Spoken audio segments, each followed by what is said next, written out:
होगा चोर चोरी करता है, ये सभी को पता है। लेकिन इस बार की जो चोरी हुई है एक नया मोड़ ले लिया है। आपको बताते चले, इस समय हम जनपद सिद्धार्थनगर इटवा विधानसभा में हैं और हमारे साथ बातचीत करने के लिए जिला पंचायत सदस्य के बेटे मेरे साथ मौजूद हैं। इनसे जानेंगे आखिर चोरी कैसे हुआ।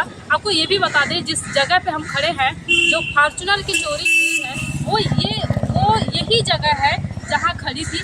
यहां खड़े होकर उन्होंने मस्जिद में गया नमाज पढ़ने। वहां से जब रिटर्न आए तो देखे उनकी गाड़ी नहीं है। अब हकीकत क्या है, उनके बेटे हमारे साथ मौजूद है बातचीत करने के लिए, इन्हीं से जानेंगे। सर, क्या हुआ, घटना कैसे हुआ?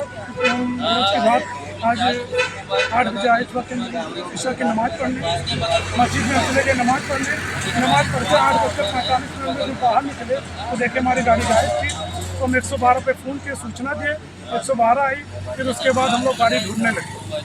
गाड़ी ढूंढते ढूंढते हम लोग डुमरियागंज गए। डुमरियागंज में 10 बजे तक हम लोग ढूंढते रहे।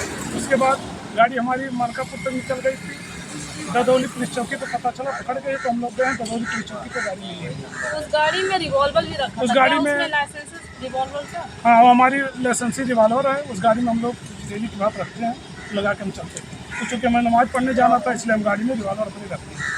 तो क्या जो गाड़ी बरामद हुई है उसमें रिवॉल्वर सहित बरामद हुई है या नहीं? गाड़ी जो बरामद हुई इसमें रिवॉल्वर था ही, गायब है। मेरा रिवॉल्वर गायब हो गया। तो वो आगे पकड़ा गया? तो नहीं, चोर नहीं पकड़ा गया, चोर भाग गया। कहीं ऐसा नहीं कि आपके जानने वाला आदमी था, उसका कोई भी प्लान था, ऐसा कुछ आपको मैसेज? कुछ ऐसा हम नहीं कर सकते हैं। ऐसा कुछ?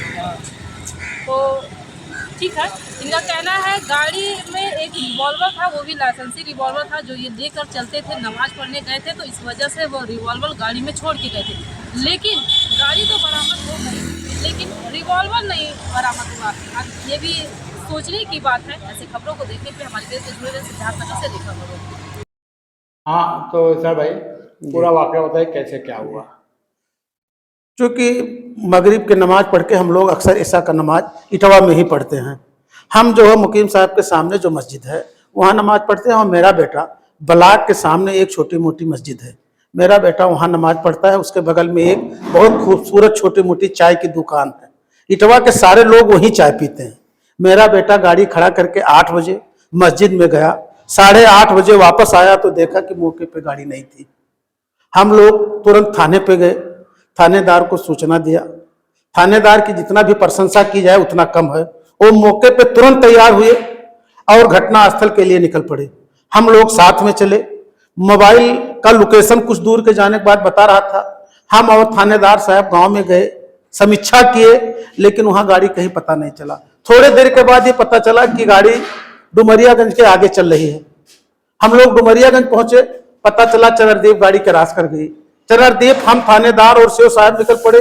थोड़ी देर के बाद ये पता लगा कि मनकापुर में गाड़ी किसी चौकी पे पकड़ ली गई।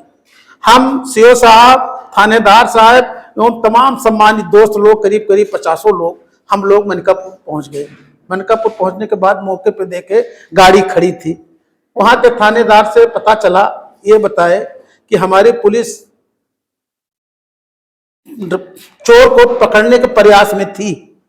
चोर गाड़ी छोड़कर भाग रहा था। मेरी पुलिस जाके कॉलर पकड़ ली, तो चूंकि उसमें मेरे बेटे का रिवॉल्वर था, रिवॉल्वर के से मार दिया। उसके आंख और सर में काफी चोट आई और पुलिस को बचाने में थानेदार लग गए और चोर नीचे जंगल में की तरफ भाग गया। ये जानकारी है। गाड़ी काफी डैमेज हो गई है, 2-3 जगह गाड़ी लड़ी भी है। पुलिस ने बड़ी मदद की। लेकिन पुलिस की जितना भी प्रशंसा की जाए, चाहे गोंडा की पुलिस हो, चाहे बलरामपुर पुलिस हो, चाहे सिद्धार्थनगर की पुलिस हो, इनकी जितना भी प्रशंसा की जाए उतना कम है। जी जी, ये भी प्रमुख जी भी साथ में थे। मौके पे प्रमुख जी थे। जितनी भी प्रशंसा की जाए तब साथ में सीओ साहब के साथ ये चल रहे थे। एक सरफराज भाई थे, वो एसओ साहब के गाड़ी में चल रहे थे। इजहार भाई पूर्व ब्लॉक प्रमुख खुनियाव, ये भी साथ में थे। सरफराज भाई थे, मेरा बेटा इजहार भी था और तमाम उसके दोस्त साथ में थे। करीब 10 से 15 गाड़ियां थी जो कि सीओ साहब और थानेदार साहब के साथ चल रही थी।